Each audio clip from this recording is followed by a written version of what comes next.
يا أيها الذين آمنوا قوا أنفسكم وأهليكم نارا আল্লাহ তাআলা বলেন, হে ঈমানদারেরা, কু আনফুসাকুম ওয়া আহলিকুম নারা, হে ঈমানদারেরা, তোমরা নিজে জাহান্নামের আগুন থেকে বাঁচো, তোমার অধীনস্থদেরকেও জাহান্নামের আগুন থেকে বাঁচাও। এই আয়াতের মধ্যে যতগুলো মেসেজ পাওয়া যায়, যতগুলো নির্দেশনা পাওয়া যায়, এর মধ্যে অন্যতম একটি নির্দেশনা সন্তান প্রতিপালন। ঈমানদারদেরকে উদ্দেশ্য করে আল্লাহ তাআলা বলেন, হে ঈমানদারেরা, নিজে জাহান্নামের আগুন থেকে বাঁচো, অধীনস্থদেরকে জাহান্নামের আগুন থেকে বাঁচাও। কেমন করে জাহান্নামের আগুন থেকে বাঁচতে হবে?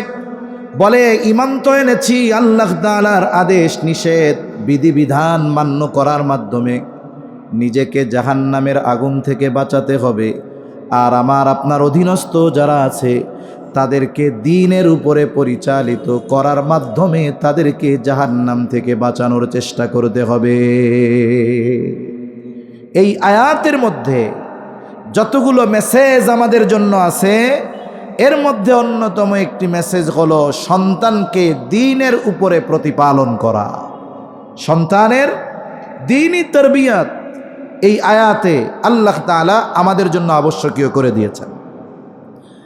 সাথে সাথে রাসূলুল্লাহ সাল্লাল্লাহু আলাইহি ওয়াসাল্লাম বলেন,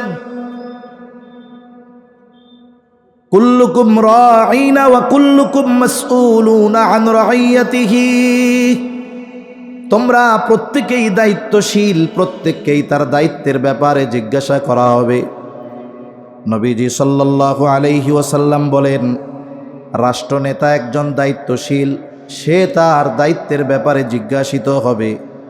একজন পুরুষ তার পরিবার পরিজনের ব্যাপারে দায়িত্বশীল, সে তাদের ব্যাপারে জিজ্ঞাসিত হবে।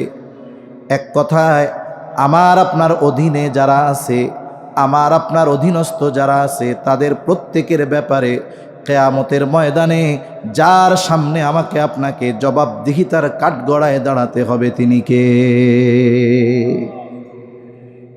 এই যে অধীনস্থদের মধ্যে অন্যতম সন্তান, এই সন্তানের ব্যাপারে আল্লাহ কিয়ামতে আমাকে জিজ্ঞাসা করবে, আমাদেরকে জিজ্ঞাসা করবে, সন্তানরে দ্বীন শিখাইছিলা? যদি সেই দিন আমি আপনি দুনিয়ায় সন্তানকে ইসলামী তারবিয়াতের আলোকে, ইসলামের আলোকে তাকে প্রতিপালন না করে থাকি, দ্বীনের উপরে যদি তাকে আমি আপনি প্রতিপালন না করে থাকি, সেই দিন যেই সন্তানকে আপনি শহরের সবচাইতে দামি স্কুলে পড়িয়েছেন, যেই সন্তানকে আপনি আপনার সবচাইতে দামি পোশাকগুলো কিনে দিয়েছেন, ওই সন্তান দুনিয়ার বুকে তাকে দ্বীনি তারবিয়ত না দেওয়ার কারণে কিয়ামতের দিন আপনার আমার দিকে অভিযোগের আঙ্গুল তুলবে। কি বলবে? রব্বানা ইন্না আতা'না সাদাতানা ওয়া কুবারানা ফাআদাল্লুনাস সাবিলা রব্বানা আতিহিম দি'ফাইনি মিনাল আযাবি ওয়ালআনহুম লা'নান কাবীরা। ওই দিন হয়তো ওই হতভাগা পিতার সন্তান তার বাবার ব্যাপারে আল্লাহ তাআলার কাছে অভিযোগ করে বলবে, ও আমার রব, ইন্না আতা'না সাদাতানা ওয়া কুবারানা, আমরা আমাদের নেতাদের অনুসরণ করেছি, বড়দের আনুগত্য করেছি, আজকে যে আমাদের এই পরিণতি, এর জন্য তো আমি দায়ী না। সন্তান হয়তো পিতার ব্যাপারে বলবে, আল্লাহ, আজকে আমি জাহান্নামী হওয়ার কারণে আমার পিতা দায়ী। কর্মী হয়তো বলবে, জাহান্নামী হওয়ার কারণে আমার নেতা দায়ী। এইবার তারা আল্লাহ তাআলার কাছে আরেকটু তাদের ব্যাপারে বলবে, রব্বানা আতিহিম দি'ফাইনি মিনাল আযাব। ও রব, যেহেতু আমাদের এই করুণ পরিণতির জন্য দায়ী তারা, সুতরাং আপনি তাদের আযাবরে দ্বিগুণ করে দেন। একথা কিয়ামতের দিন সন্তান তার বাবার ব্যাপারে কার কাছে বলবে? জোরে বলেন। যদি আমি আপনি সন্তানকে দ্বীনের উপরে গড়ে না তুলি, আশা করি এতটুকু কথার দ্বারা আপনারা অনুধাবন করতে পেরেছেন যে ইসলামের আলোকে সন্তান লালন পালন করা ওই পিতার জন্য, মুমিন পিতার জন্য আবশ্যকীয় এক কর্তব্য, ঠিক কিনা বলেন? এটা ফরজ, করতে হবে। এখন আসেন, সন্তানের তরবিয়ত তথা এই প্রতিপালন প্রক্রিয়া শুরু হবে কোথার থেকে? এখন এই বাংলাদেশেও অনলাইনে অনেক কোর্স আছে, সেখানে প্যারেন্টিং শিক্ষা দেওয়া হয়। প্যারেন্টিং মানে এই প্রতিপালন, সন্তান লালন পালন, যে আপনার অবাধ্য সন্তানকে আপনি কিভাবে কথা শোনাবেন, আপনার সন্তান মাদকাসক্ত, একে আপনি কিভাবে পথে আনবেন, এরকম কোর্স আছে, অনলাইন অফলাইনে কোর্স আছে। এবং এই কোর্সগুলো হাই ডিমান্ডের কোর্স। এক একটা কোর্স 30, 40, 50 হাজার টাকা খরচ করে কোর্স করা লাগে, সন্তান লালন পালন শেখা লাগে। অথচ ইসলাম সন্তান লালন পালন আমাদেরকে কোরআন সুন্নাহর আলোকে শিক্ষা দিয়েছে। জাগতিক থিঙ্ক হলো, জাগতিক চিন্তা হলো, সন্তান দুনিয়ায় আসার পরে সন্তানের তরবিয়ত শুরু হবে, এটা হলো জাগতিক চিন্তা। কিন্তু ইসলাম সন্তান তরবিয়ত শুরু করার নির্দেশনা দিয়েছে সন্তান দুনিয়ায় আসার আগে। সুবহানাল্লাহ বলেন। তাহলে ইসলামের আলোকে সন্তান প্রতিপালন শুরু হয় সন্তান দুনিয়ায় আসার পর না আগে? জোরে বলেন। এখন এই তরবিয়ত শুরু হয় কোথার থেকে? সন্তানের তরবিয়ত সন্তান জন্মের বহু আগে থেকে, একটা লোক বিবাহ করার আগে থেকে সন্তানের তরবিয়ত শুরু হয়। কেন? কারণ স্বাভাবিক থিঙ্ক হলো এইটা, প্রত্যেকটা সন্তানের উপরে তার মায়ের একটা প্রভাব থাকে, এটাই বাস্তব। কারণ প্রত্যেকটা সন্তানের প্রথম শিক্ষার জায়গা হলো তার মা। এই যে আমরা বাংলায় কথা বলি, বলেন তো এটা আমাদের কি ভাষা? জোরে বলেন, কি ভাষা? এখন বাচ্চারে কি শুধু তার মা কথা শিখাইছে নাকি? আমরাও তো শিখাইছি, ঠিক কি না? পিতৃভাষা কেন বলে না? বলে সন্তান মূলত কথাগুলো শিখে তার মায়ের জবান থেকে, তার মার থেকে শুনে শুনে কথা শিখে। এই জন্য যেই ভাষায় কথা বলে মায়ের থেকে শিখে, ওটাকে পিতৃভাষা বলা হয় না, ওটাকে মাতৃভাষা বলা হয়। মায়ের থেকে কথা শিখে, আচার আচরণ আখলাক সব কিছু তার মায়ের থেকে সন্তানের মধ্যে আসে, এটা স্বাভাবিক এক প্রক্রিয়া। এজন্য ইসলাম বিবাহ থেকে সন্তান তরবিয়তের প্রস্তুতি নিতে বলেছে। কারণ সন্তান মায়ের গর্ভে অবস্থান করবে, মার থেকে তার মূল তরবিয়ত শুরু হবে। এই জন্য রাসূলুল্লাহ সাল্লাল্লাহু আলাইহি ওয়াসাল্লাম বলেন, তুনকাহুল মারআতু লিআরবাঈন, 4টি জিনিস দেখে, 4টি গুণের কারণে বিবাহ করা হয়। নারীদেরকে মানুষ 4টি গুণ দেখে বিবাহ করে। 1 নাম্বার লিমালিহা, দেখে যে ওই মহিলার বা ওই মেয়ের মাল কত আছে, টাকা পয়সা কত আছে, সে ধনী কিনা এটা দেখে। এরপরে দেখে ওয়ালি হাসাবিহা, দেখা হয় যে তার বংশ কেমন, নসল কেমন, উচ্চ বংশীয় কিনা। এরপরে দেখা হয় তার সৌন্দর্য, জামালিহা, তার সৌন্দর্য কেমন। এরপরে 4 নম্বরে নবীজি সাল্লাল্লাহু আলাইহি ওয়াসাল্লাম বলেন ওয়ালি দীনিহা, তবে দ্বীনের ব্যাপারে নবীজি বলেন ফাযফার বিযাতিদ্দীন, তোমরা দ্বীনকে প্রাধান্য দাও। কারণ বাকি 3টা যদি কোনো নারীর মধ্যে থাকে, তার মধ্যে যদি দ্বীন না থাকে, তাহলে প্রকৃতপক্ষে উত্তম চরিত্রবান মহিলা সে হতে পারে না। এখন এর বিপরীত, এখন কেউ মাল দেখে, কেউ সৌন্দর্য দেখে, দ্বীনকে বানিয়ে ফেলছে অপশনাল, 4 সাবজেক্ট। ওইটা থাক আর না থাক, চেহারা, টাকা আর বংশ ঠিক থাকলে বাকিটা ঠিক হয়ে যাইব, এরকম বলে না অনেকে? আরে মেয়ে সুন্দর আছে, নামাজ কালাম পারে না, তাতে কি, শিখায় লইস, বলে না এরকম? বলে। কিন্তু দেখা যায় শিখাইতে গিয়া উল্টা তার অবস্থা খারাপ হয়ে যায়। এজন্য এই 4 গুণ যদি একজনের মধ্যে থাকে সেটা তো ভালোর উপরে ভালো, কিন্তু বাকি 3টা আছে, দ্বীন নাই, সব জায়গায় গণতন্ত্রের স্লোগান চলে না। যদি এই চিন্তা করি যে 4 ভাগের 3 ভাগ তো তার মধ্যে পাওয়া গেছে, দ্বীন নাই, তাতে কি, বেশিরভাগ গুণ তো আছে। কিন্তু দ্বীন হলো এমন এক গুণ, বাকি 3টা যদি নাও থাকে, ওই মেয়ে যদি দিনদার হয়, তাহলে আশা করা যায় তার সন্তান একজন দিনদার সন্তান হবে, ঠিক কিনা বলেন? এজন্য সন্তান তারবিয়াতের প্রথম ধাপ হলো বিবাহের মাধ্যমে শুরু হয়। এজন্য রাসূল আকরাম সাল্লাল্লাহু আলাইহি ওয়াসাল্লাম বিবাহের ক্ষেত্রে দিনদারিত্বকে প্রাধান্য দিতে বলেছেন। এরপরে বিবাহ সম্পাদন হয়ে গেল, এরপর আল্লাহ তাআলার কাছে নেক সন্তানের জন্য দোয়া করা। সন্তান মাতৃগর্ভে আসার আগেই সন্তানের জন্য, নেক সন্তানের জন্য আল্লাহ তাআলার কাছে দোয়া করা, এটা পয়গম্বরদের সুন্নাত, পয়গম্বরদের আমল। নেক সন্তানের জন্য দোয়া করা আল্লাহ কোরআনুল কারীমের মধ্যে দোয়া শিখাইয়া দিয়েছেন। আল্লাহ তাআলা শিখাইয়া দেন, রব্বানা হাবলানা মিন আজওয়াজিনা ওয়া যুররিয়াতিনা কুররাতা আয়ুন ওয়াজআলনা লিল মুত্তাকিনা ইমামা। আল্লাহ তাআলার কাছে এমন সন্তান স্ত্রী কামনা করা যা আমাদের চক্ষু শীতলকরণের কারণ হবে। এই দোয়া সন্তান দুনিয়ায় আসার আগেও করতে হবে, পরেও করতে হবে। আবার অনেক সময় বিবাহ হইছে, সন্তান হয় না।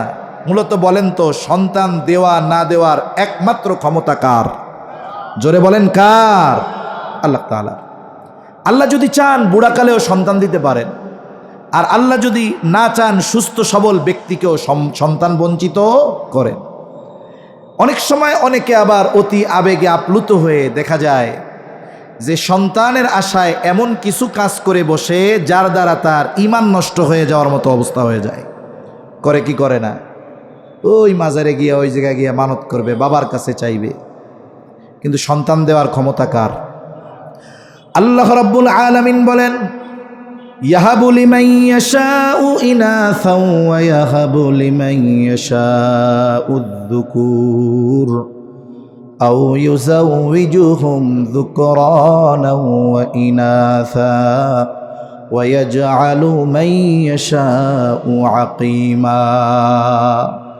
আল্লাহ তাআলা যাকে চান তাকে ছেলে সন্তান দেন, আল্লাহ তাআলা যাকে চান তাকে কন্যা সন্তান দেন, আবার যাকে চান আল্লাহ তাআলা উভয়টাই দেন।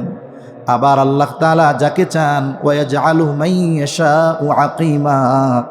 ডাক্তার কোনো রোগ ধরতে পারে না, বলে আপনারা তো সুস্থ, আমি কি করব, সব ঠিক, কিন্তু আল্লাহ চায় না, এই জন্য সন্তান হয় না। আছে না নাই? এজন্য সন্তান যদি না হয় চাইবো কার কাছে? জোরে বলেন। সাথে সাথে আল্লাহ তাআলার কাছে এই দোয়া অব্যাহত রাখতে হবে। পয়গম্বর আলাইহিস সালামও নেক সন্তানের জন্য আল্লাহ তাআলার কাছে দোয়া করছে। হযরত জাকারিয়া আলাইহিস সালাম বার্ধক্যে উপনীত হয়ে গেছে, স্ত্রীও বুড়া হয়ে গেছে, সন্তান হয় না। ওনার কাছে যে মারিয়াম আলাইহিস সালামকে রেখে আসা হয়েছিল, ওনার জন্য বাইতুল মুকাদ্দাসে আলাদা কামরা আল্লাহ তাআলা এক নিদর্শন মারিয়াম আলাইহিস সালামের জন্য বিশ্ববাসীর কাছে প্রেরণ করবেন, এটা আল্লাহর ইচ্ছা ছিল। পিতাবিহীন গর্ভে সন্তান, গর্ভে যখন সন্তান আছে স্বাভাবিক ডাক্তার কি বলে, ভালো কিছু ভালো ভালো খাওয়াইবেন, বলে না এরকম? যে মা যখন খাবে এর থেকে গর্ভের বাচ্চা পুষ্টি লাভ করবে। এখন তো খাবার ভালো দরকার। মারিয়াম আলাইহিস সালামের গর্ভে সন্তান। মাঝে মধ্যে জাকারিয়া আলাইহিস সালাম মারিয়াম আলাইহিস সালামের ঘরে যায়। যখনই যায় তখনই গিয়া দেখে হরেক রকমের ফলমূল, যেটা যেই সিজনে পাওয়া যায় না ওই সিজনে সেই ফল, শীতের ফল গরমে, গরমের ফল শীতে। এই দৃশ্য দেখার পর জাকারিয়া আলাইহিস সালামের অন্তরের মধ্যে একটা কথা আসলো, আহারে, যেই আল্লাহ গরমের ফল শীতের সময় খাওয়াইতে পারে, শীতের ফল গরমে খাওয়াতে পারে, সেই আল্লাহ আমাকেও বুড়াকালে সন্তান দিতে পারে। এখন ওনার মনের মধ্যেই চিন্তা আসছে, ওই রুমের মধ্যে যাইয়া এই চিন্তা আসছে, ওই জায়গায় দোয়া করা শুরু করছে। আল্লাহ তাআলা সেই দোয়ার খবরও জানায় দেন, হুনালিকা দাআ জাকারিয়া রাব্বাহ قال رب هب لي من لدنك ذرية طيبة إنك سميع الدعاء। ওই জায়গায় জাকারিয়া আলাইহিস সালাম রবের নিকটে দোয়া করে বলে, হে আমার রব, আমাকে আপনার নিকট হতে পবিত্র বংশধর দান করেন, তাহলে পবিত্র সন্তান, নেক সন্তান জাকারিয়া আলাইহিস সালাম যার কাছে চেয়েছেন তিনি কে? মানে উনি তো বুড়া, চিন্তা করেছে সন্তান হবে না, কিন্তু যখন দেখছে গরমের ফল শীতে, শীতের ফল গরমে, তাহলে এই আল্লাহ যৌবনকাল লাগবে না, বুড়াকালেও সন্তান দিতে পারে, এই আশায় দোয়া করছে। আল্লাহ তাআলা ওনারে একটা নেক সন্তান দান করেছে, ইয়াহইয়া আলাইহিস সালাম। সুবহানাল্লাহ। মুসলিম মিল্লাতের পিতা ইব্রাহিম আলাইহিস সালাম দোয়া করছে, বুড়াকাল 90-এর কোটায় বয়স, কোন কোন তাফসিরে আসছে 86 বছর বয়সে আল্লাহ ওনারে সন্তান দিছে। কি দোয়া করেছে? রব্বি হাবলি মিনাস সলিহিন, আয় আল্লাহ আপনি আমার একটা নেককার সন্তান দান করেন। মুফাসসিরিনে কেরাম বলেন আল্লাহ তাআলার কাছে ছেলে সন্তান কামনা করা এটা ইব্রাহিম আলাইহিস সালামের সুন্নাত। এখন আপনি চাইছেন ছেলে, আল্লাহ দিছে মেয়ে, মুখটারে পেঁচার মতো বানানো যাবে নাকি? জোরে বলেন যাবে? কারণ আগেই বলছি ছেলে হোক মেয়ে হোক যিনি দেন তিনি কে? তার মানে আল্লাহর ফয়সালার ব্যাপারে আমি আপনি অসন্তুষ্ট। চাইছি ছেলে, দিছে মেয়ে, কারণ চাইছি কার কাছে? জোরে বলেন না কার কাছে? এই আল্লাহর নাম নিতে কষ্ট হইতেছে না? তাকবীর দেন, নারায়ে তাকবীর। হলো না? নারায়ে তাকবীর, নারায়ে তাকবীর। তাহলে আল্লাহর কাছেই তো ছেলে চাইছি, যে আল্লাহর কাছে ছেলে চাইছি সে আল্লাহই মেয়ে দিছে, তাহলে রাগ হওয়ার কোনো সুযোগ আছে? সুযোগ নেই। ইব্রাহিম আলাইহিস সালাম দোয়া করেছে রব্বি হাবলি মিনাস সলিহিন, রব আমাকে একটা নেককার সন্তান দেন। আল্লাহ তাআলা জবাব দেন ফাবাশশারনাহু বিগুলামিন হালিম, আমি তাকে একজন সহনশীল সন্তানের সুসংবাদ দিলাম। সুবহানাল্লাহ বলেন। বয়স কত তখন? 86। আল্লাহ সন্তান দিছে একটা। এই সন্তানকে আল্লাহ বলছেন হালিম, আমি তাকে সহনশীল একটি সন্তান দান করলাম। এই সহনশীলতা এই সন্তানের মধ্যে ক্ষুদ্র বয়সে কতটুকু ছিল সেটাও আল্লাহ জানায় দেন। ফালাম্মা বালাগা معه السعي قال يا بني إني أرى في المنام أني أذبحك فانظر ماذا ترى قال يا أبت افعل ما تؤمر ستجدني إن شاء الله من الصابرين।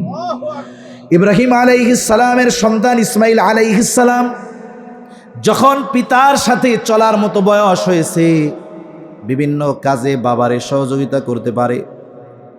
একটা বাচ্চা যখন একেবারে সদ্য ভূমিষ্ঠ দুধের শিশু হয়, দুধের শিশু বলে এর প্রতি যতটুকু মায়া, বাচ্চাটার যখন 2-3 বছর বয়স হয়ে যায়, সাথে সাথে চলে, ঘাড়ের উপরে চলে, কোলে নিয়ে চলা যায়, একটু পরপর খালি আব্বু আব্বু করে বলে। ওই দুগ্ধপোষ্য শিশুর চাইতে হাত ধরে চলে, আব্বু আব্বু ডাকে।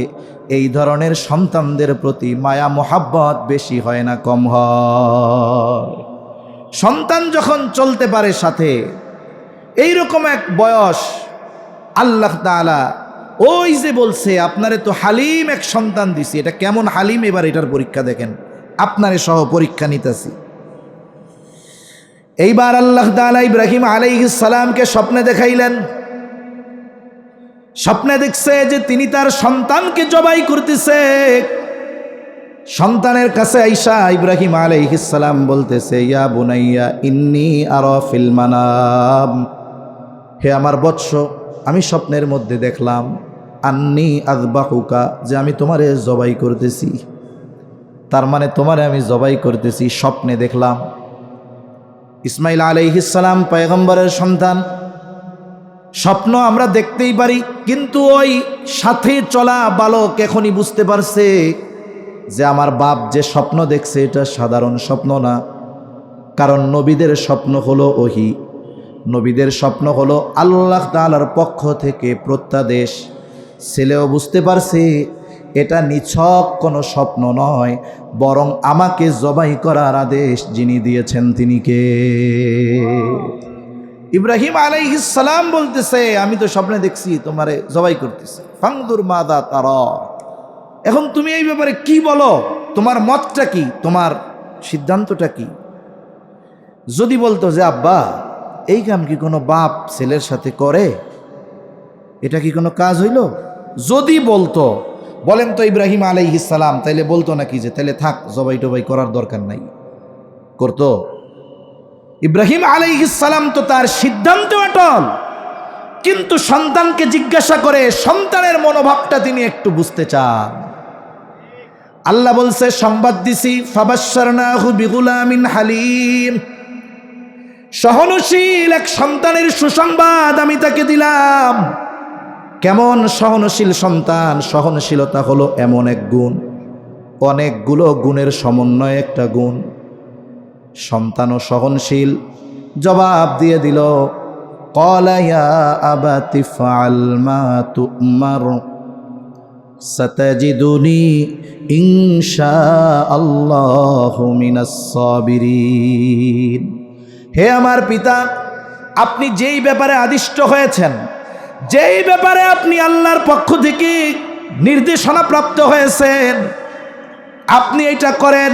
ইয়া আবাতি ফাআল মা তু'মার, আপনাকে যা আদেশ করা হয়েছে আপনি সেটা করেন, আমারে জবাই করেন, টেনশন করেন না। সাতাজিদুনি ইনশাআল্লাহু মিনাস সাবিরিন, যে আপনি আমাকে ধৈর্যশীলদের অন্তর্ভুক্ত পাবে।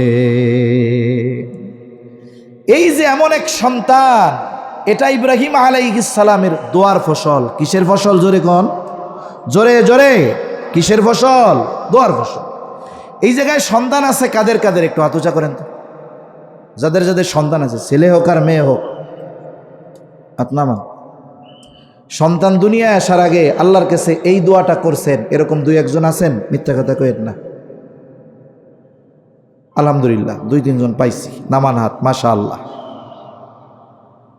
তাহলে দেখুন, ইব্রাহিম আলাইহিস সালাম সন্তান দুনিয়ায় আসার আগে আল্লাহ তাআলার কাছে দোয়া করছে কি, যে আমার একটা নেককার সন্তান দেন।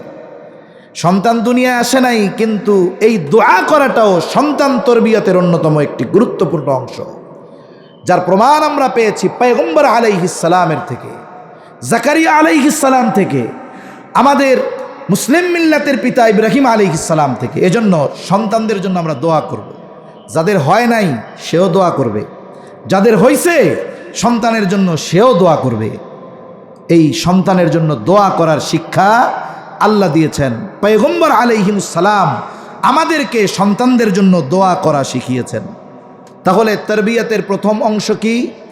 একজন নেককার মেয়েকে বিবাহ করা।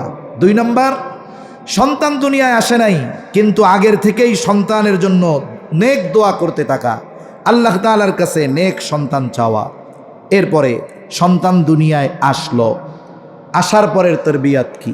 সন্তানের হুকুক সমূহ যেগুলো আছে, হকগুলো তো আদায় করবে, জন্য কি করণীয় আছে, এটাকে আমরা 3 ভাগে ভাগ করব।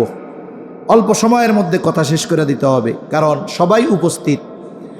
প্রথম বিষয়টা হলো সন্তান তরবিয়তের মৌলিক যে বিষয়টা, সেটা হলো তাওহীদ ও ঈমানের ভিত্তি সুদৃঢ় করতে হবে।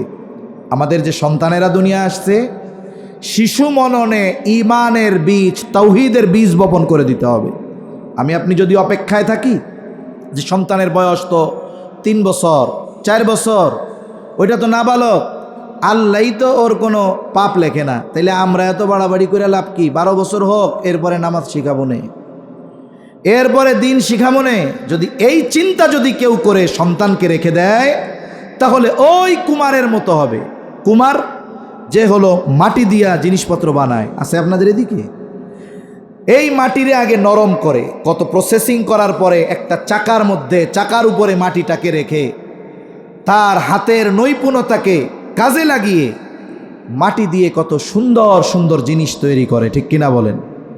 যে এই নৈপুণ্যতার অধিকারী নয়, তাকে যদি সুন্দর মাটি দেওয়া হয়, আমারে দিয়ে যদি কয় হুজুর এক গ্লাস বানায় দেন, আমার দ্বারা সম্ভব? কেন নয়?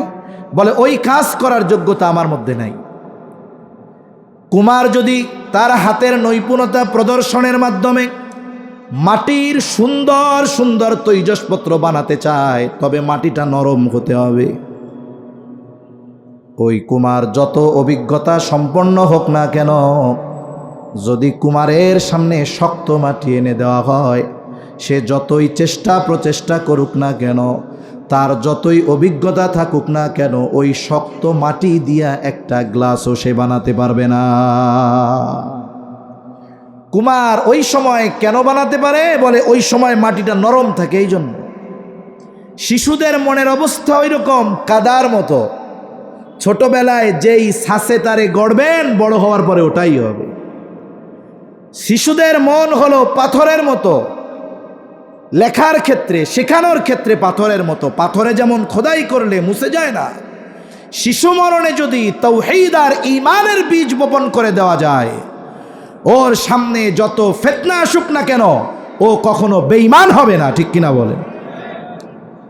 এজন্যই তো হযরত লোকমান আলাইহিস সালাম, দাউদ আলাইহিস সালাম নবুয়তি পাওয়ার আগের মানুষ। হযরত লোকমান তিনি নবী ছিলেন না, অথচ হযরত লোকমানের সন্তানদেরকে করা নসিহতগুলো আল্লাহ তাআলার কাছে কত পছন্দনীয় হয়েছে যে আল্লাহ তাআলা হযরত লোকমানের সন্তানদেরকে করা নসিহতগুলো উম্মতে মুহাম্মাদির জন্য ওহী কইরা নাজিল করেছেন। শুধু তাই না, হযরত লোকমানের নামে একটা সূরা আছে, ওই সূরার মধ্যে হযরত লোকমানের সন্তানদেরকে করা নসিহতগুলো আমাদের জন্য আল্লাহ তাআলা কোরআনুল কারীমের মধ্যে নাজিল করেছে।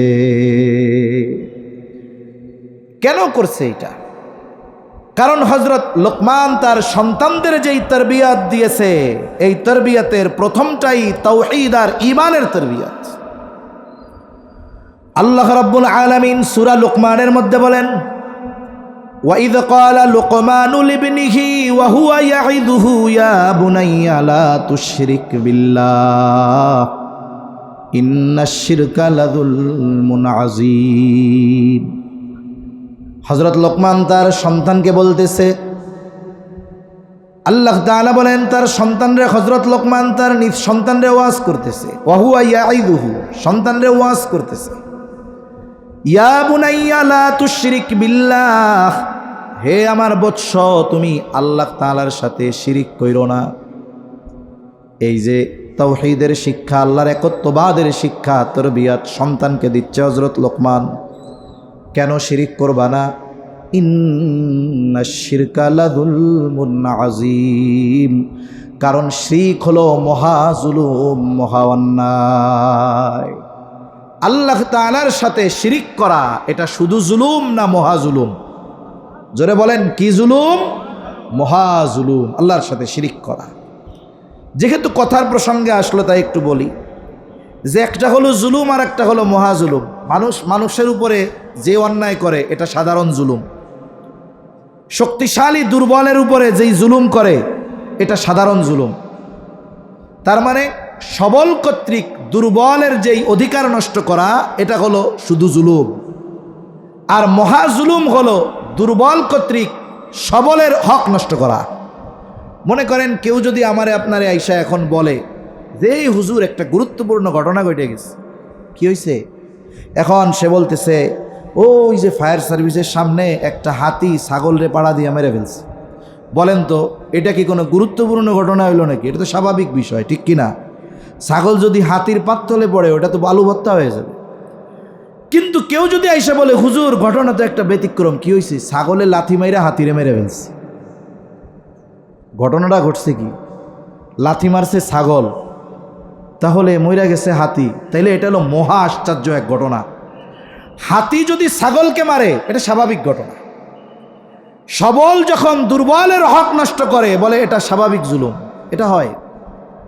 কিন্তু দুর্বল যখন সবলের হক নষ্ট করে তখন এটা মহাজুলুম হয়। আল্লাহ হলেন মহা সবল, মহাপরাক্রমশালী। ওর সাথে আমাদের দুর্বলতা কম্পেয়ার করারও কোনো সুযোগ নেই। অথচ আমরা এত ক্ষুদ্র নগণ্য হয়ে শিরিক করার মাধ্যমে জুলুম করি কার উপরে? আল্লাহর উপরে। আল্লাহর হক নষ্ট করি আর কি। কারণ হকের কথাও আল্লাহর হকের কথাও কোরআন হাদিসে আসছে।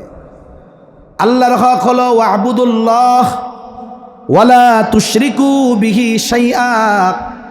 আল্লাহর হক হলো তারই ইবাদত করা, তার সাথে শিরিক না করা। এই জন্য কোনো ব্যক্তি যখন আল্লাহ তাআলার সাথে শিরিক করে, বলেন তো সে শুধু অন্যায় করে নাকি মহা অন্যায় করে? সন্তানকে এই যে তাওহীদ ঈমানের একত্ববাদের শিক্ষা দিতে হবে, যে আমার সন্তান আল্লাহর সাথে শিরিক করা যাবে না, আল্লাহ এক, আল্লাহ একক, তার সমকক্ষ গোটা সৃষ্টি জগতে কেউ নাই। সন্তানকে শেখাবেন। এখন কথা হইল, একেবারে 3 বছরের বাচ্চারে কিভাবে শেখাবো? বাচ্চা যখন একটু বড় হয়, আধুনিক জামানায়, তখন একটু মোবাইলের আকর্ষণ আসে, কিন্তু যখন 3-4 বছর বয়স থাকে তখন সে গল্প শুনতে চায়, ঠিক কিনা বলেন? আমরা বাচ্চাদেরকে গল্প শোনাই, কবিতা শোনাই। কি গল্প, কি কবিতা? বলে হাট্টিমা টিম টিম, তারা মাঠে পাড়ে ডিম, তাদের খাড়া 2টা শিং, তারা হাট্টিমা টিম টিম। আচ্ছা, এই জায়গায় কি 2-1 আছেন নাকি এই হাট্টিমা টিম টিমগুলারে দেখছেন? আছেন?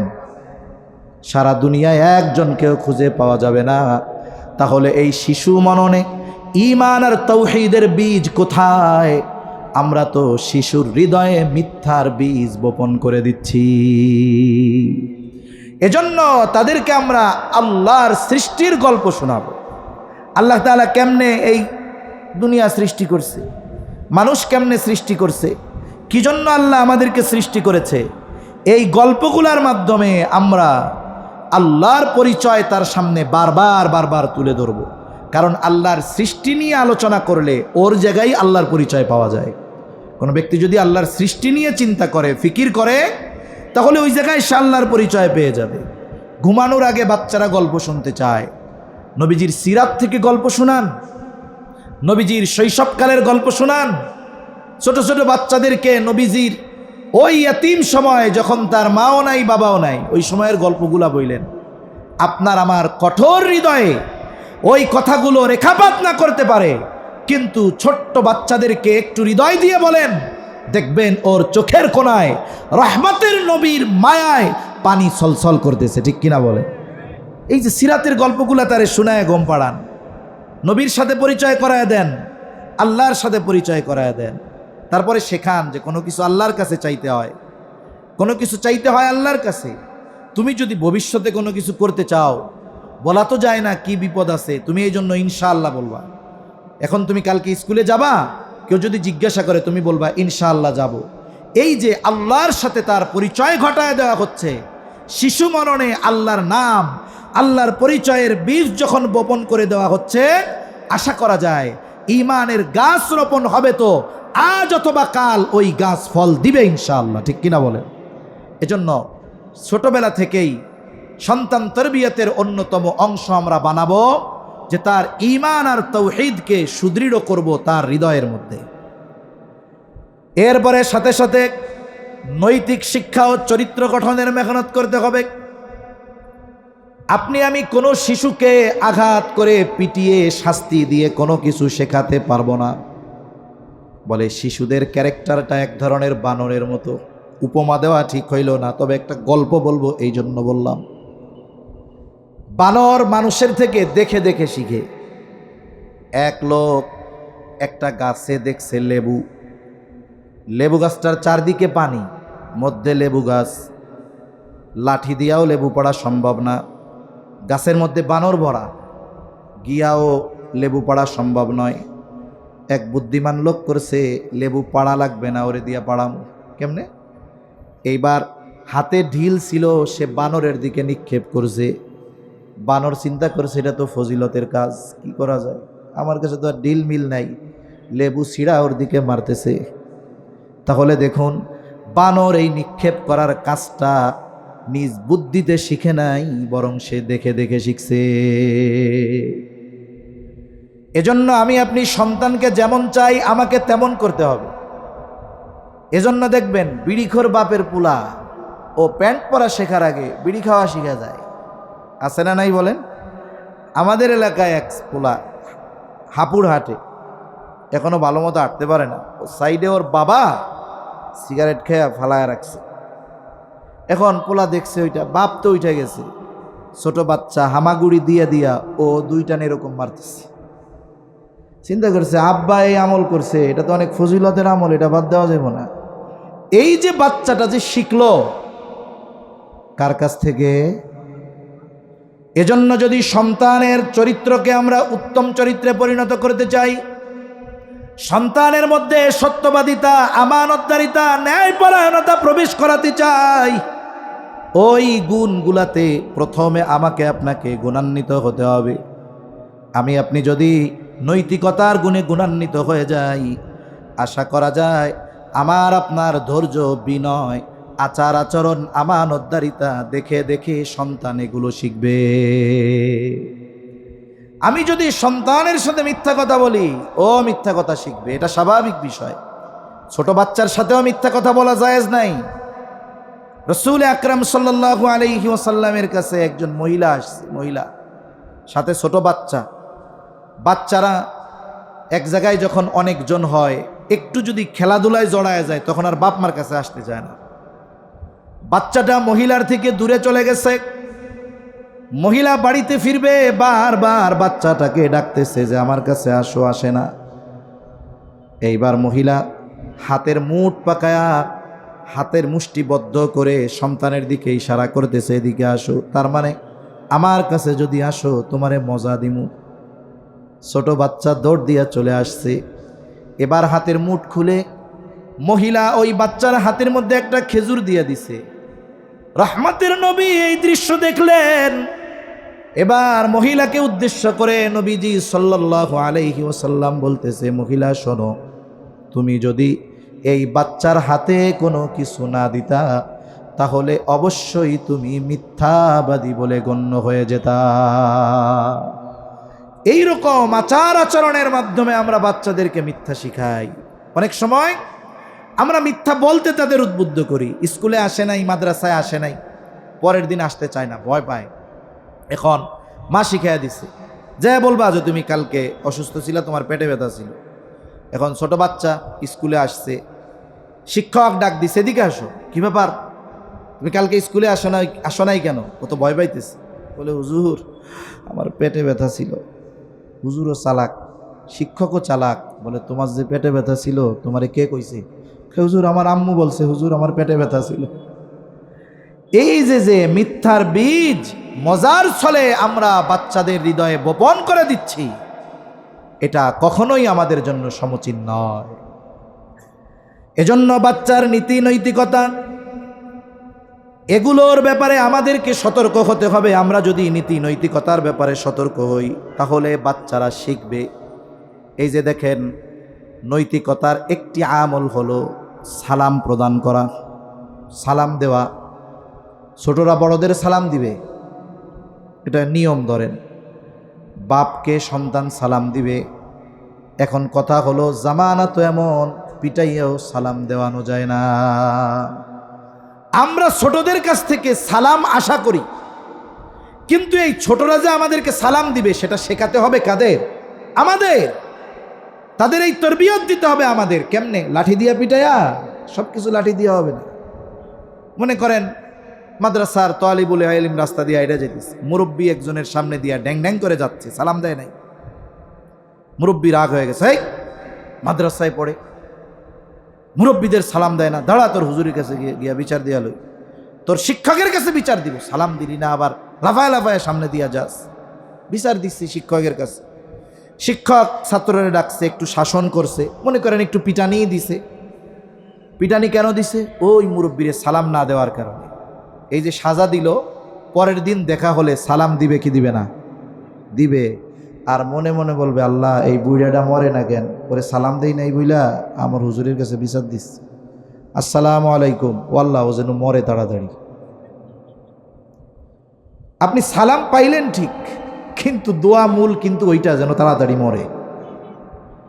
কিন্তু যদি আমি আপনি এইটা না কইরা ওই ছোট বাচ্চা লাফায় লাফায়া যাচ্ছে, আমি যদি একটা হাসি দিয়া বলতাম আসসালামু আলাইকুম, একদিন, 2 দিন, 3 দিন, চতুর্থ দিন আপনি আমি রাস্তা দিয়ে যাব, বাচ্চাটাই মাঠের মধ্যে খেলা করবে, ওর নজরে যখন পড়বে ওই যে মুরব্বী হেঁটে হেঁটে যাচ্ছে, আমারে 3 দিন সালাম দিছে, আমি দিতে পারি নাই, ও দৌড় দিয়া পেছন দিয়া জামা টান দিয়া হইলেও বলবে, দাদা আসসালামু আলাইকুম। ওই যে বিচার দিয়ে আপনি সালাম পাইছিলেন আর সালাম দিয়া যে সালাম পাইলেন, বলেন তো 2 সালামের মধ্যে তফাৎ আছে না নাই? আছে। সেজন্য সন্তান তরবিয়তের সিস্টেম ভিন্ন। ছোট বাচ্চাদেরকে সব সময় পিটায় শেখানো যায় না। এজন্য আমি আমার বাসায় যখন যাব, ঘরে ঢুকতে সালাম দিব। বেটারা অনেক সময় মনে করে মহিলাদের সালাম দিব, ইজ্জত থাকবো। আরে বাইরের মহিলারে সালাম দেওয়ার দরকার নাই, আপনার ঘরের মহিলারে সালাম দেন, আপনার ওয়াইফকে সালাম দেন, বোনকে সালাম দেন, মাকে সালাম দেন। ছোট্ট বাচ্চা দরজা খুলে দিচ্ছে, এই ছোট বাচ্চাকেও আপনি সালাম দেন। একদিন দেখবেন আপনি ঘরের কলিং বেল দিয়েছেন, ঘরে ঢুইকা আপনি তারে সালাম দিছেন, ও রাগ হয়ে যাবে, বলবে আব্বু তুমি বাইরে যাও, আবার কলিং বেল দাও, আমি দরজা খুলবো, আগে সালাম দিব, কিন্তু তুমি আমাকে আগে সালাম দিতে পারবা না। এই শিক্ষাটা আমি আপনি তাকে শাস্তি দিয়ে শেখাতে পারবো না, এটা শেখাতে হবে আমার আপনার আচরণের মাধ্যমে। এরপরে তৃতীয় বিষয় যেটা, দ্বীনি শিক্ষা ও ইবাদতের প্রতি তাকে আগ্রহী করে তোলা। একটা হলো বয়স যখন হবে তখন সে আমল করবে, তবে মানুষ ওই কাজটাই করে যেই কাজের ব্যাপারে তার অন্তরে আগ্রহ পয়দা হয়। শিশু মননে ইবাদতের আগ্রহ জাগ্রত করতে হবে আগে। ছোটবেলায় জোর করে আপনি আমি তাকে ইবাদত করাতে পারবো না, কিন্তু ছোটবেলায় ইবাদতের আগ্রহ তার অন্তরে জাগ্রত করে দেওয়া যেতে পারে। এটার অনেক পদ্ধতি আছে। যেমন আপনি তাকে নামাজ শেখাবেন, নামাজ। হাদিস, তোমাদের সন্তানদের 7 বছর বয়সে নামাজের আদেশ দাও, 10 বছর বয়সে নামাজ না পড়লে প্রহার করো, আর 10 বছর বয়সে বাচ্চার বিছানাটা আলাদা করে দাও। এখন 7 বছর বয়সে নামাজের আদেশ, কোনো জিনিসের আদেশ করার আগে ওই জিনিস তাকে শেখাতে হয়। 7 বছরে যদি আদেশ করতে হয়, 5 বছর থেকে তাকে শেখাতে হবে। নামাজ শেখাবো কেমনে? আমরা তো নফল সুন্নাত সব মসজিদের মধ্যে পড়ি, বাচ্চারা ঘরে থাকে, এই জন্য যদি সম্ভব হয় নফল সুন্নাত নামাজগুলো ঘরে পড়া। কারণ মহিলারা ঘরের অভ্যন্তরে নামাজ পড়ে, আর পুরুষেরা ঘরের আলো খোলামেলা জায়গায় নামাজ পড়ে। কারো ঘরে যদি ছোট বাচ্চা থাকে, 2-3 বছরের বাচ্চা, দেখবেন ওর বাবা যদি নামাজে দাঁড়ায়, ওর দাদা যদি নামাজে দাঁড়ায়, ওর সারা গায়ে কোনো পোশাক নাই, ও উলঙ্গ, টুপিও খুঁজা পায় না।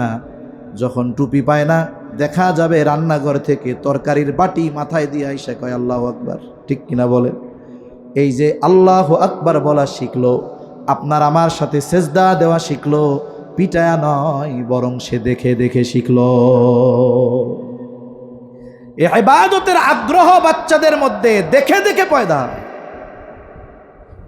এজন্য বাচ্চারা যখন একটু বড় হয়, 4-5 বছর হয়, মসজিদে নেওয়ায় অভ্যস্ত হতে হবে।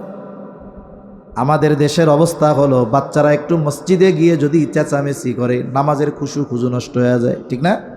সামনের কাতারে অনেক মসজিদে অনেক মুসল্লি থাকে, কারো ছোট বাচ্চা যদি পিছনে একটু চেঁচামেচি করে, সালানটা ফিরে এরকম আস্তে আস্তে স্লো মোশনে তাকায়, চোখ গরম করিয়া, ওই কার বুলারে প্যাডেরটা ধরে নিয়ে আইসে, এই সেই হ্যানতেন, নামাজের খুশু নষ্ট হয়ে গেল। আচ্ছা বলেন তো, নামাজ কি শুধু স্বাভাবিক সময়? যদি কোনো দিন জেহাদের ময়দানে যেতে হয়, নামাজ আছে না নাই? ওইখানে একদল পাহারা দিবে আর একদল নামাজ পড়বে। ওই সময় তো তলোয়ারের যুদ্ধ, এখন তো মারবে এক একটা অ্যাটম বোমা। তা আমি চিন্তা করি, ওনার যদি পোলাপানের কেরানিতে নামাজ নষ্ট হয়ে যায়, তাইলে যদি বোম পাশে পড়ে, তাহলে তো পায়খানা করে দিবে ওই জায়গায়। ঠিক কিনা বলেন? বাইতুল্লাহ দেখবেন, হারামাইনে, মক্কা মদিনায়, সব আরবের মসজিদগুলোর মধ্যে ছোট ছোট বাচ্চারা দৌড়াদৌড়ি করতেছে। আচ্ছা, আপনি গাছ লাগাইছেন, বাগান, কিন্তু কোনো পাখি কোনো দিন আসে না, এই বাগানের আসল মজা পাওয়া যাবে? কিচিরমিচির আওয়াজের কারণে মজা পাওয়া যাবে। এজন্য যেই বাচ্চা বুঝে, একেবারে ছোটটা না, 5-6 বছর বয়স, ওকে মসজিদে আনায় অভ্যস্ত হন, তাহলে কি হবে? একটা সময় 7 বছরে নামাজের আদেশ করা লাগবে না, ও পাক্কা নামাজি হয়ে যাবে ইনশাআল্লাহ। এইভাবে বাচ্চাদেরকে ইবাদতের প্রতি আগ্রহী করে তোলা। ছোট বাচ্চা রোজা ফরজ হয় নাই, রোজা রাখতে চায়, আলহামদুলিল্লাহ আমাদের আজকের মাহফিলের অন্যতম আলোচক, বাতিলের আতঙ্ক, মুফতি লুৎফর রহমান ফরায়েজি হাফিজাহুল্লাহ ভাই চলে আসছে। আমি আর অল্প সময়ের মধ্যে আমার কথাগুলো শেষ করে দিতেছি। তাহলে যেই বাচ্চা 6 বছরে নামাজে অভ্যস্ত হয়ে গেছে, ওরে 7 বছরে নামাজের জন্য আদেশ করা লাগবে? লাগবে না। এই পরিবেশের একটা বিষয় আছে। এই জন্য মাদ্রাসায় যারা পড়ে দেখেন অনেক সময় 5 বছরের বাচ্চার নামাজের একাগ্রতা দেখে আমাদের লজ্জা লাগে। ছোট বাচ্চা কত সুন্দর ইবাদত করতেছে। এজন্য সন্তান প্রতিপালনের অন্যতম একটি বিষয় যে সন্তানকে ইবাদতের প্রতি আগ্রহী করে তোলা, সাথে সাথে দ্বীনি শিক্ষার ব্যবস্থা করা। দ্বীনি শিক্ষার ব্যবস্থা করা। আগে তো মাদ্রাসা মানে আমরা বুঝতাম যে মাদ্রাসায় পড়বে শুধু সবচাইতে ব্রেন খারাপ যেটার এইটা, আর সবচাইতে গরিব মানুষ যেটা তার সন্তানটাকে মাদ্রাসায় দিবে। কিন্তু পারিপার্শ্বিক পরিস্থিতি এই ধরনের এলিট শ্রেণীর মানুষের চোখ কান খুলে দিয়েছে যে আমি যতই সম্পদ উপার্জন করি না কেন, আমার সন্তানদেরকে যদি বাস্তবিক অর্থে ভালো মানুষে পরিণত না করতে পারি, অঢেল সম্পদের মালিক হওয়ার পরেও বার্ধক্যকালে আমার উপার্জিত, আমার বানানো ওই 10 তলা বাড়িতে আমার জায়গা হবে না। এজন্য দেখেন প্রাইভেট মাদ্রাসাগুলো গড়ে উঠতেছে। আমাদের নূরে মদিনা মাদ্রাসা, আমাদের বিপ্লবী ভাইয়ের মাদ্রাসা কত সুন্দর, সব ধরনের সব স্তরের মানুষেরা তাদের সন্তানদেরকে এখানে দ্বীন শেখার জন্য দিয়েছে। এজন্য সন্তান তরবিয়তের অন্যতম একটি ধারা হলো তাদেরকে আমলে আগ্রহী করা, সাথে সাথে দ্বীন শিক্ষা দেওয়া। আমি 3টা পয়েন্ট বলেছি বাচ্চারা দুনিয়ায় আসার পরে তরবিয়ত, এর আগে 2টা বলেছি, মোট 5টা। মূল কথা সন্তান তরবিয়ত এটা চলমান এক প্রক্রিয়া, সন্তান দুনিয়ায় আসলেই করতে হবে তা না। 1 নাম্বার, বিবাহের সময় একজন উত্তম মা নির্বাচন, এটা হলো সন্তানের তরবিয়তের প্রথম ধারা। দ্বিতীয়, বিবাহের পরে নেক্সট সন্তানের জন্য দোয়া করা। তৃতীয়ত, সন্তান দুনিয়ায় ভূমিষ্ঠ হওয়ার পর কিছু হুকুক আছে, এগুলো আদায় করার পরে 3 নম্বরে যেই বিষয়টা, যখন সে একটু বড় হবে তার তাওহীদ ও ঈমানকে সুদৃঢ়করণের ব্যবস্থা গ্রহণ করা। 4 নম্বর, নীতি নৈতিকতা আদর্শের উপরে গড়ে তোলার ব্যবস্থা করা। 5 নম্বর, ইলমে দ্বীন ও ইবাদতের প্রতি তার আগ্রহ সৃষ্টি করা। যদি এই কাজগুলো আমরা করি তাহলে ওই সন্তান আল্লাহ প্রদত্ত এমন এক নেয়ামত আমার আপনার জন্য হবে, যেই সন্তান আমার জন্য দুনিয়া আখেরাতে সম্মানের কারণ হবে ইনশাআল্লাহ। আল্লাহ সুবহানাহু ওয়া তাআলা আমাদের কথাগুলো বুঝবার তৌফিক দান করেন, আমিন। ওয়া আখিরু দাওয়ানা আনিল হামদুলিল্লাহি রাব্বিল আলামিন। يا أيها الذين آمنوا قوا أنفسكم وأهليكم نارا وقودها الناس والحجارة عليها ملائكة غلاظ شداد لا يعصون الله ما أمرهم ويفعلون ما يؤمرون.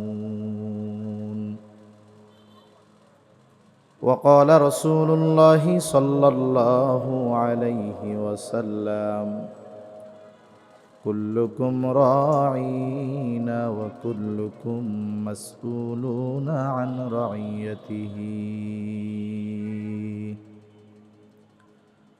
أو كما قال النبي صلى الله عليه وسلم صدق الله العلي العظيم وصدق رسوله النبي الكريم ونحن على ذلك لمن الشاهدين والشاكرين والحمد لله رب العالمين. سبحانك لا علم لنا إلا ما علمتنا إنك أنت العليم الحكيم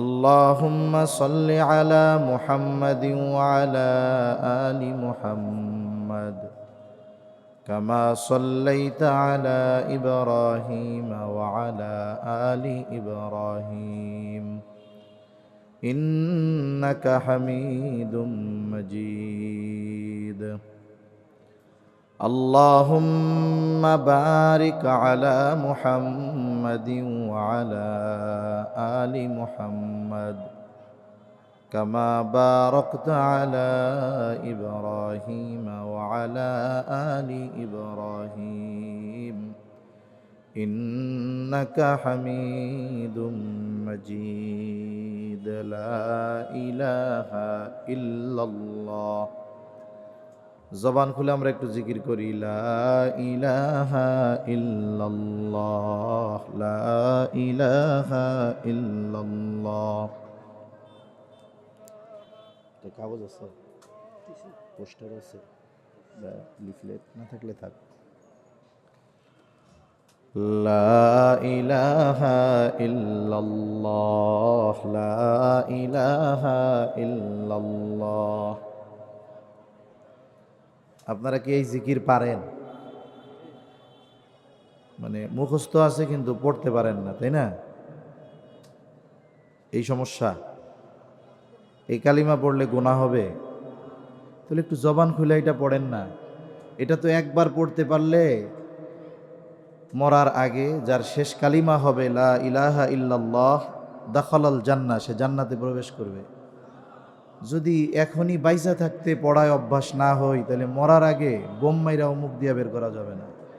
এই জন্য জবান খুলে পড়েন লা ইলাহা ইল্লাল্লাহ লা ইলাহা ইল্লাল্লাহ লা ইলাহা ইল্লাল্লাহ লা ইলাহা ইল্লাল্লাহ মুহাম্মাদুর রাসূলুল্লাহ সাল্লাল্লাহু আলাইহি ওয়াসাল্লাম। আলহামদুলিল্লাহ, ঐতিহ্যবাহী রংপুর জেলার অন্তর্গত নূরে মদিনা মডেল মাদ্রাসার উদ্যোগে আয়োজিত আজকের এই ওয়াজ মাহফিলের সম্মানিত শ্রদ্ধেয় সভাপতি, প্রধান অতিথি, বিশেষ অতিথিবৃন্দ সহ সম্মানিত শ্রদ্ধেয় উলামায়ে কেরাম, সামনে উপস্থিত মুরব্বিয়ানে কেরাম, সমবয়সী যুবক বন্ধু, স্নেহের ছোট ভাই, মাইকের আওয়াজ যত দূরে যায় নিজ নিজ স্থানে অবস্থানরতা সম্মানিতা শ্রদ্ধা মা ও বোন, আল্লাহ রব্বুল আলমিনের দরবারে অগণিত শুকর যে মহান মালিক আমাদের হায়াতে বরকত দিয়ে সুস্থ রেখে এই প্রতিকূল আবহাওয়ার মধ্যেও নূরে মদিনা মডেল মাদ্রাসার সম্মানিত প্রিন্সিপাল সাহেব মাওলানা নেয়ামুল হক বিপ্লবী হাফিজাহুল্লাহ হজরতের সুদৃঢ় সিদ্ধান্তে বসার ব্যবস্থাপনা জমিনে পানি হয়ে যাওয়ার কারণে জমিনে বসার ব্যবস্থাপনা কঠিন হওয়া সত্ত্বেও চেয়ারের ব্যবস্থা করে সর্বোচ্চ প্রচেষ্টার মাধ্যমে কিছু দ্বীনি কথা বলবার, শ্রবণ করবার যেই আয়োজন তিনি করেছেন, আল্লাহ তাআলা ওনাকে উত্তম প্রতিদান দান করেন বলি আমিন। সাথে সাথে আমরাও যারা আসতে পেরেছি, বসতে পেরেছি, কথা বলতে শুনতে পারতেছি, মহান রবকে খুশি করার জন্য জবান থেকে একবার কালিমাতুশ শুকর পাঠ করি আলহামদুলিল্লাহ। অগণিত দুরুদ ও সালাম সৈয়দুল আম্বিয়া, আশরাফুল আম্বিয়া, খাতামুল আম্বিয়া, ইমামুল মুরসালিন, রহমাতুল্লিল আলামিন মুহাম্মাদুর রাসূলুল্লাহ সাল্লাল্লাহু আলাইহি ওয়াসাল্লামের উপর। আজকের মাহফিলের আমন্ত্রিত ওলামা হজরত যারা আছেন, বিশেষ করে বাংলাদেশ মুসলিম কাউন্সিলের সম্মানিত সভাপতি সুলতানুল ওয়াইজিন মাওলানা খালেদ সাইফুল্লাহ আইয়ুবী হাফিজাহুল্লাহ সহ সকলেই উপস্থিত আছেন। আমার আগেও আলোচনা হয়েছে, আমার পরেও আল্লাহর রহমতে আলোচনা চলবে। মধ্যবর্তী এই সময় আমি আপনাদের খেদমতে কিছু দ্বীনি কথা বলবার লক্ষ্যে পবিত্র কোরআনুল কারীম থেকে একটা আয়াত ও রসুল আকরাম সাল্লাল্লাহু আলাইহি ওয়াসাল্লামের অগণিত হাদিস থেকে একটা হাদিসের অংশ পাঠ করেছি। আল্লাহ তাআলার কাছে তৌফিক চাই, আল্লাহ তাআলা কিছু কথা বলার তৌফিক দেন যেগুলো আমাদের সবার দুনিয়া এবং আখেরাতের জন্য কল্যাণকর হয়। সকলে জবান খুলে বলি আমিন। সম্মানিত উপস্থিতি, আল্লাহ তাআলা এ দুনিয়াতে আমাদেরকে অজস্র অগণিত নেয়ামত দান করেছেন। জীবনের প্রতিটা ক্ষণে ক্ষণে আমরা আল্লাহ তাআলার নেয়ামত ভোগ করি। এটা বুঝি আর না বুঝি, মানি আর না মানি, প্রত্যেকটা মুহূর্তে আমরা নেয়ামত ভোগ করি কার? জবান খুলে বলেন আরো জোরে, কার? আল্লাহ তাআলার। এ দুনিয়াতে আল্লাহ তাআলা আমাদেরকে যে নেয়ামতগুলো দিয়েছেন, এই নেয়ামতগুলোর মধ্যে অন্যতম দামি এক নেয়ামত হলো সন্তান। যাদের সন্তান আছে তো আছে, যাদের এখন নাই আল্লাহ চাইলে ভবিষ্যতে হবে, ঠিক কিনা বলেন? যারা এই নেয়ামত পেয়ে গেছে তো তারা পেয়ে গেছে, যারা পায় নাই তারা ভবিষ্যতে পাবে। আল্লাহ তাআলা যখন নেয়ামত দেন, নেয়ামত পাওয়ার পরে বান্দার কাজ কি? নেয়ামতের শুকরিয়া আদায় করা। নেয়ামতের শুকরিয়া অনেকগুলো ধরনে হতে পারে, অনেক ধরনের নেয়ামতের শুকরিয়া হয়। জবানের শুকরিয়া হয়, অনেক সময় নেয়ামতের শুকরিয়া জবান দিয়ে আদায় করলে আদায় হয়ে যায়। অনেক সময় অর্থ দিয়ে নেয়ামতের শুকরিয়া আদায় করতে হয়। অনেক সময় ইবাদতের মাধ্যমে নেয়ামতের শুকরিয়া আদায় করতে হয়। তার মানে নেয়ামত যেমন, ওই নেয়ামতের শুকরিয়া আদায়ের পদ্ধতি তেমন। যেহেতু আমরা এখানে যারা আছি, এই নেয়ামত যাদের আছে তো আলহামদুলিল্লাহ, যাদের নাই আল্লাহ চাইলে ভবিষ্যতে হবে। সুতরাং এই নেয়ামতটা যেন আমার দুনিয়া আখেরাতে কাজে লাগে, এই জন্য যে আলোচনাটা করার ইচ্ছা পেশ করেছি, আমরা খেয়াল দিয়ে শুনব। যাদের ওই আলোচনা এখন কাজে লাগবে তো লাগবে, আর যাদের না লাগবে ভবিষ্যতের জন্য ওটাকে স্মরণ রাখবো ইনশাআল্লাহ। তাহলে আল্লাহ প্রদত্ত সবচাইতে নেয়ামতগুলার মধ্যে অন্যতম এক নেয়ামত হলো সন্তান। এটা মানব জীবনের শ্রেষ্ঠ আমানতগুলার মধ্যে অন্যতম একটি আমানত। এটা যেমন নেয়ামত, অনুরূপভাবে এটা এই সন্তান আমাদের কাছে আমানত। কিন্তু অধিকাংশ মানুষ সন্তানকে মনে করে জীবন পরিচালনার, জীবন চক্রের একটা মাধ্যম।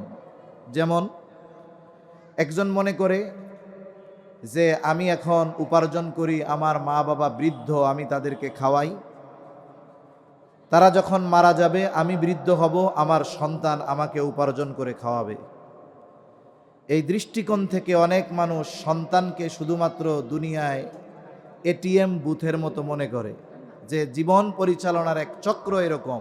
আমি বুড়া হব, আমার ছেলেরা উপার্জন করে খাওয়াবে, তারা বুড়া হবে, তার ছেলেরা উপার্জন করে খাওয়াবে।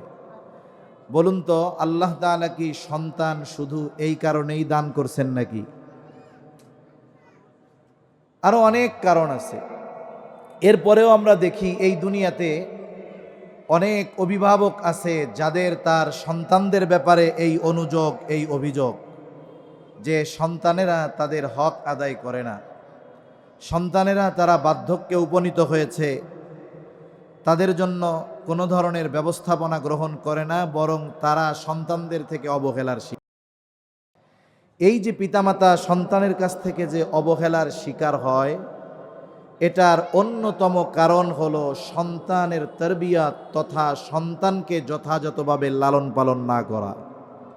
আমাদের দেশে এক শ্রেণীর মানুষ আছে, সন্তান লালন পালন করতে তারা বুঝে যে সন্তানের জীবনের যত চাহিদা আছে সব পূরণ করা। তারা মনে করে যে সন্তানকে ভালো স্কুলে পড়ানো, ভালো মাদ্রাসায় পড়ানো, এটাই মনে হয় সন্তান প্রতিপালন, সন্তান লালন পালন। হ্যাঁ, যদিও সন্তানের সব খরচ বহন করা, তাকে ভালো প্রতিষ্ঠানে পড়ানো, এটা সন্তান প্রতিপালনের খুব ছোট্ট একটা অংশ। কিন্তু সন্তান প্রতিপালন পরিপূর্ণভাবে এর দ্বারা আদায় হয়ে যায় না। যদি পরিপূর্ণভাবে কোনো ব্যক্তি সন্তান তারবিয়াতে ব্যর্থ হয়, ফলাফল কি হতে পারে? ফলাফল হতে পারে যে ওই সন্তানের হাতে মা বাবার নৃশংস মৃত্যু পর্যন্ত হতে পারে। ঠিক কিনা বলেন? এক সময় তো আমরা মনে করতাম যারা জেনারেল শিক্ষিত মানুষ, এদের ঘরেই মনে হয় সন্তান যথাযথভাবে প্রতিপালন হয় না বিধায় ওই যে ঐশীর মতো সন্তান জন্ম নেয় আর মাদকাসক্ত হয়ে ওই কন্যার দ্বারা মা বাবা হত্যা হয়েছে। এটা আমরা এক সময় মনে করতাম, কিন্তু এটা মনে করার আর সুযোগ নাই। এখন তো আমাদের সামনে এই বিষয়টা চলে আসছে। একজন আলেমও সে তার সন্তানকে সঠিকভাবে প্রতিপালন না করার কারণে ওই সন্তানের হাতে নৃশংসভাবে তার হত্যার শিকার হওয়া লাগছে, এমনও নজির আমাদের দেশে ঘটতেছে। ঠিক কিনা বলেন? এজন্য কোনো পিতা চায় না, হোক সে আলেম হোক সে গায়রে আলেম, যে সে তার সন্তানের দ্বারা কোনো ধরনের খারাপ আচরণের শিকার হবে, এটা কোনো অভিভাবক কশ্চিনকালেও আশা করে না। এখন আমরাও যদি এই আশা করি যে আমাদের সন্তান ভালো হবে, আমাদের সাথে সদাচরণ করবে, ভালো ব্যবহার করবে, তাহলে আমাদেরকে ইসলামের আলোকে সন্তান লালন পালনের যেই পদ্ধতি ইসলাম শিখিয়ে দিয়েছে, এই পদ্ধতিতে সন্তান প্রতিপালন করতে হবে। তাহলে আশা করা যায় এই সন্তানেরাই আগামী প্রজন্ম। কারণ জাতি গঠনের জন্য ব্যক্তি দরকার। এখন এই ব্যক্তিগুলো যদি পরিপূর্ণভাবে মনুষ্যত্বহীন হয়, তাহলে ওই জাতি পশুর চাইতেও নিকৃষ্ট হবে। ওই জাতি এই দুনিয়ায় প্রতিনিধিত্ব করতে পারবে না, একটা অসুস্থ জাতিতে পরিণত হবে। ঠিক কিনা বলেন? এজন্য সম্মানিত উপস্থিতি, ইসলাম দুনিয়ার কল্যাণের কথা, আখেরাতের কল্যাণের কথা মাথায় রেখে সন্তান প্রতিপালনের পদ্ধতি ইসলাম আমাদেরকে জানিয়ে দিয়েছে। বর্তমান সময় এক চ্যালেঞ্জের যুগ। এই যুগে ইসলাম সন্তান প্রতিপালনে আমাদের কি দিক নির্দেশনা দিয়েছে, সাথে সাথে বর্তমান সময়ের যেই চ্যালেঞ্জ, আমরা কিভাবে সন্তানদের ক্ষেত্রে মোকাবেলা করব, এই বিষয় নিয়ে কিছু মুযাকারা আমি আপনাদের সাথে করব ইনশাআল্লাহ। কারণ একটা ব্যক্তির যদি অঢেল সম্পদ থাকে, তার সন্তান যদি মাদকাসক্ত হয়, ওই অঢেল সম্পদ তাকে শান্তি দিতে পারে না। আর এক ব্যক্তির জাগতিক সম্পদ নাই, কিন্তু তার দুইটা সুসন্তান আছে। এই ব্যক্তির হয়তো থাকার মতো ঘর নাই, তিন বেলা ভালো খাওয়ার তৌফিক নাই, কিন্তু এই নেক সন্তান তার আত্মার প্রশান্তির কারণ হয়। ঠিক কিনা বলেন? এজন্য আল্লাহ তাআলার কাছে আমাদের নেক সন্তান চাওয়া। আল্লাহ তাআলা এই জন্য সন্তান তরবিয়ত, সন্তান সঠিকভাবে প্রতিপালন করা ইসলামী আইনে এটা আবশ্যকীয় একটি বিষয়। আল্লাহ তাআলা কোরআনুল কারীমের মধ্যে বলেন,